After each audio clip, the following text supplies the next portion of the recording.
دوسرا، ابھی پچھلے دنوں ڈالر اور روپے کے تناسب میں بہتری آئی ہے، جو اب آنے والے وقت میں آپ اس کے آثار آپ کے سامنے آئیں گے. یہ دوسری بات.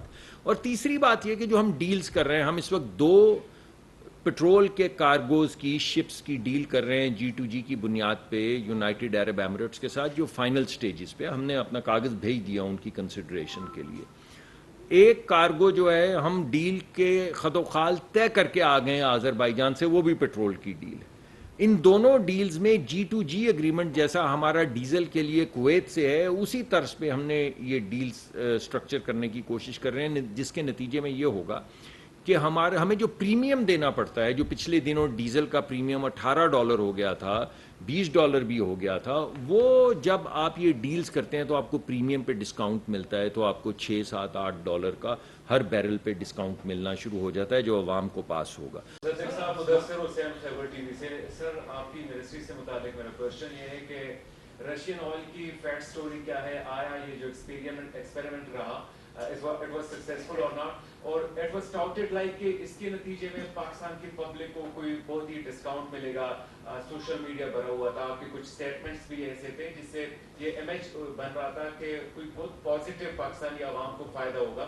تو کیا ایکسپیریمنٹ شیئر کرنا چاہیں گے؟ اور آگے پاکستان ماسکو سے مزید آئل لینے کا ارادہ رکھتا ہے یا نہیں؟ جی، دونوں سوالوں کا جواب ہے یس، این ایبسولوٹ یس. ہم نے ہر چیز کو سامنے، میں نے کئی دفعہ اس پہ پریس کانفرنس کی، غالباً آپ سے میری بات نہیں ہو پائی، میں دوبارہ سے ریسٹیٹ کر دیتا ہوں. جو ہم نے ڈیل کی ہے روس کے ساتھ، اس میں کسی بھی حالت میں کوئی بھی سینیریو ایسا نہیں ہے جس میں پاکستان کو بے انتہا فائدہ نہ ہو. یعنی کیا چیزیں ہیں جو میں نے آپ کے سے پہلے بھی پیش کی، آج بھی کرتا ہوں. نمبر 1 کہ قیمت ٹرانسپورٹیشن کی اضافی ہے جب روس سے تیل لائے.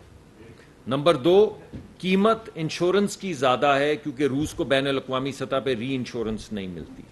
نمبر 3 جب وہ آپ تیل استعمال کرتے ہیں، خام تیل جو وہ لائٹ نہیں، تھوڑا ہیویئر ہے، اگرچہ وہ لائٹ جو ہم استعمال کر رہے ہیں، روس میں 8 مختلف اقسام کے یا 9 مختلف اقسام کے خام تیل ہیں، جس میں سے یورول جو ہے وہ سیکنڈ لائٹسٹ ہے. ہم سیکنڈ لائٹسٹ کیونکہ اویلیبل تھا اس کو استعمال کر رہے ہیں. ہماری ریفائنریاں جو ہیں وہ عریبین لائٹ پہ بنی ہوئی ہیں، اس وجہ سے جب ہم اس کو استعمال کرتے ہیں تو تھوڑا ہمارا جو بلیک آئل ہے جس کو فرنس آئل کہتے ہیں وہ تھوڑا بڑھ جاتا ہے. مگر اس کو ہم نے ماڈل کیا ہے کہ فرنس آئل بڑھنے کے باوجود، انشورنس کی قیمت بڑھنے کے باوجود، ٹرانسپورٹیشن کی قیمت کے باوجود جو ہم نے ڈیل کیا اس میں پاکستان کو بے انتہا فائدہ ہے، اور کوئی صورتحال نہیں ہے جو اب سامنے ٹیسٹ بھی ہو چکی ہے جس میں پاکستان کو فائدہ نہ ہو. اب بات دوسری ہے سکیل کی. ابھی ہم اس کو استعمال کر رہے ہیں PRL میں. ہم نے پارکو سے درخواست کر دی ہے کہ اگلی مرتبہ دوسری جو ہماری سب سے بڑی ریفائنری ہے ان کے بورڈ سے ہم نے، کیونکہ اس میں اور بھی بورڈ ممبرز ہیں، ان کو درخواست کی ہے کہ اب وہ بھی لینا شروع کر دیں آنے والے وقت میں. تو ابھی تو ہم نے 1,00,000 ٹن لیا ہے. میرا خیال ہے جب یہ جیسے بتدریج اور بڑھتا چلا جائے گا، ہم اس وقت فائنلائز کر رہے ہیں ایک اور اگلے کارگو کے لیے، جیسے ہمارا یہ کارگو استعمال ہو رہا ہے، نئے کارگو کے لیے بات چیت ان سے فائنلائز کر رہے ہیں. تو جیسے یہ بتدریج بڑھتا چلا جائے گا اور ایک روانی سے روسی تیل پاکستان میں آتا چلا جائے گا تو آپ کو اس کے آثار جو ہیں وہ نظر آ جائیں گے. ابھی نظر اس وجہ سے نہیں، ایسا نہیں کہ آپ کو فائدہ نہیں ہو رہا، مگر وہ فائدہ اتنی تھوڑی کوانٹٹی 1,00,000 ٹن کے اوپر ہو رہا ہے کہ اس کا بہت بڑا امپیکٹ اس وقت قیمت کی شکل میں آپ کے سامنے نہیں آ رہا.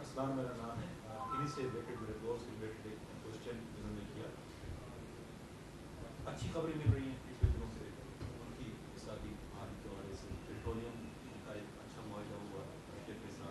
جی، ایک UAE کے ساتھ ہو رہا ہے، ایک آذربائیجان کے ساتھ ہو رہا ہے. میں نے کہا ساتھ کے ساتھ میں جی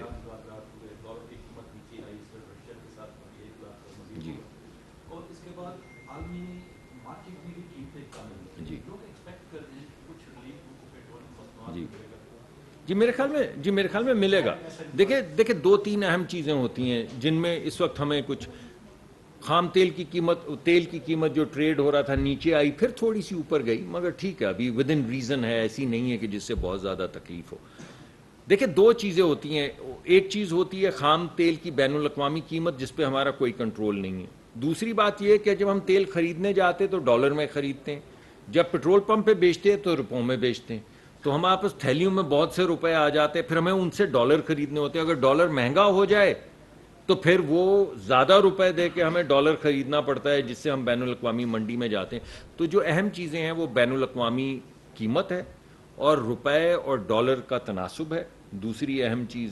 اور تیسری جو ہے کہ ہم کس بھاؤ پہ ان کے ساتھ ڈیل کر رہے ہیں. آپ نے جیسا کہا کہ بین الاقوامی سطح پہ قیمتیں کچھ نیچے آئیں پھر تھوڑا اوپر گئیں، مگر ٹھیک ہے سٹیبل ہیں. دوسرا، ابھی پچھلے دنوں ڈالر اور روپے کے تناسب میں بہتری آئی ہے، جو اب آنے والے وقت میں آپ اس کے آثار آپ کے سامنے آئیں گے. یہ دوسری بات. اور تیسری بات یہ کہ جو ہم ڈیلز کر رہے ہیں، ہم اس وقت 2 پٹرول کے کارگوز کی شپس کی ڈیل کر رہے ہیں G2G کی بنیاد پہ یونائٹڈ عرب ایمریٹس کے ساتھ، جو فائنل سٹیجز پہ. ہم نے اپنا کاغذ بھیج دیا ان کی کنسیڈریشن کے لیے. ایک کارگو جو ہے ہم ڈیل کے خد و خال طے کر کے آ گئے ہیں آذربائیجان سے، وہ بھی پٹرول کی ڈیل ہے. ان دونوں ڈیلز میں G2G ایگریمنٹ جیسا ہمارا ڈیزل کے لیے کویت سے ہے، اسی طرز پہ ہم نے یہ ڈیلز سٹرکچر کرنے کی کوشش کر رہے ہیں، جس کے نتیجے میں یہ ہوگا کہ ہمیں جو پریمیم دینا پڑتا ہے، جو پچھلے دنوں ڈیزل کا پریمیم $18 ہو گیا تھا، $20 بھی ہو گیا تھا، وہ جب آپ یہ ڈیلز کرتے ہیں تو آپ کو پریمیم پہ ڈسکاؤنٹ ملتا ہے، تو آپ کو $6, $7, $8 کا ہر بیرل پہ ڈسکاؤنٹ ملنا شروع ہو جاتا ہے جو عوام کو پاس ہوگا. تو یہ 2 ڈیلز ہیں. پھر آپ کو LNG کے حوالے سے آپ کو پتہ ہے کہ آذربائیجان کے ساتھ ہم نے ڈیل کے خد و خال مکمل کر دی ہیں، وہ بھی سائن ہونے والی، جس میں ایک لو کاسٹ کارگو جو ہے وہ ہر مہینے پاکستان کو آفر کریں گے. پاکستان کی مرضی، اگر اس کے بارے میں آتا ہے، اگر اس کے پاس وہ ڈالرز ہیں، اگر اس کو ضرورت ہے، اگر یہ سستا ترین فیول ہے تو وہ خرید لے. تو ان تمام چیزوں کے ذریعے بتدریج قیمت فیولز کی، تمام فیولز کی نیچے لائی جا رہی ہے. میں نے بھی نہیں کیا. نہیں یار، نہیں میں نے یہ نہیں جی، میں نے 3-4 باتیں کی ہیں. میں نے سر پہلی بات تو یہ کی ہے کہ کون کہہ رہا ہے، اس کا تو کوئی تعلق نہیں ہے کسی سے. اور اگر آپ اس کو ڈسپیوٹ کرنا چاہیں تو میں آپ کو انکریج کروں گا کہ آپ جا کے اسرائیلی بربریت کی ذرا وہ ویڈیوز دیکھ لیں، تو ہو سکتا ہے آپ بھی وہی بات کریں جو میں کر رہا ہوں. دوسری بات میں نے جو کہی اس میں بھی کوئی شک نہیں کہ کیا کہہ رہا ہے. پاکستان کی 70, 72, 75 سال کی تاریخ میں آج کیوں یاد آ رہا ہے اسرائیل کو؟ کیا ہوا ہے پاکستان میں؟ 9 مئی ہوا ہے نا، اس کے علاوہ کیا ہوا ہے؟ پاکستان میں تو مارشل لا بھی رہے ہیں، پاکستان میں تو نہ جانے کیا کیا ہوتا رہا ہے. تو اس سے پہلے تو بھائی کبھی کسی کو خیال نہیں آیا. تو یہ 9 مئی کے بعد کیا ان کی روح جاگی؟ تیسری بات جس کا میں نے آپ کو کہا میں جواب نہیں دوں گا، اور میں نے پھر آپ کو بتایا، آپ کو ایویڈنس بتایا کہ وہ کیا کہہ رہے ہیں، کس کے متعلق کہہ رہے ہیں. تو باقی آپ کی مرضی ہے، آپ جو ماننا چاہیں مانیں. جو سائفر والی بات ہے وہ تو میں نے نہیں بنائی ہے. جو ہاتھ جوڑ کے معافیاں مانگ رہے تھے امریکی کانگریس وومن کے سامنے، وہ بات تو میں نے نہیں بنائی ہے. جو ڈیوڈ فینٹن کو جا کے ہائر کیا، جو پاکستان کی نیوکلیئر تنصیبات کے خلاف 30 سال سے کام کر رہا ہے، اس کو کنسلٹنٹ کے طور کے اوپر hundreds of thousands of dollars دے کے پاکستان کے خلاف کیمپین چلوائی، وہ میں نے تو نہیں چلوائی ہے. تو چوتھی بات آپ اگنور کر دیں، پہلی 3 دیکھ لیں، تو پھر آپ کو سارے سوالات کے جواب ملتے چلے جائیں گے. سر یہ بتائیے گا کہ آپ انسانی حقوق کی بات کر رہے ہیں، ایک ہمارا پاکستانیوں کا حق بھی ہے گیس کے کنیکشن میں. گیس کے کنیکشن بند ہے، جس کی وجہ سے عوام کو شدید مشکلات کا سامنا کرنا پڑ رہا ہے، اس کے اوپر کیا؟ دیکھیں، گیس ہمارے پاس ہے نہیں. ہماری ہر سال جو ہے وہ 9% گیس کم ہوتی جا رہی ہے. اس کی وجہ سے آپ نے دیکھا کہ اس دفعہ میں نے آپ کے سامنے پلان رکھا اور سٹک کیا اس پلان کو. میں 2 سے 3 گھنٹے سیکرٹری صاحب اور میں روز صبح ایک جس کو آپ TBS آپ سمجھ لیجئے کہ TBS ہوتا ہے جیسے آپ کے ہاں یہ ٹرانسفارمر لگے ہوئے ہیں، ایک ٹرانسفارمر ملک کا ہم دیکھ رہے تھے گیس کا، جس کو TBS کہتے ہیں، کہ وہاں سے کتنی گیس جا رہی ہے کس محلے میں، تاکہ جو ہم نے وعدہ کیا تھا کہ صبح کو، دوپہر کو اور رات کو گیس ملے، وہ ملے. 9% کم ہونے کے باوجود ان اوقات میں 90 سے 95% پرائم منسٹر کا دفتر اس کے اوپر علیحدہ آنکھیں رکھے تھا.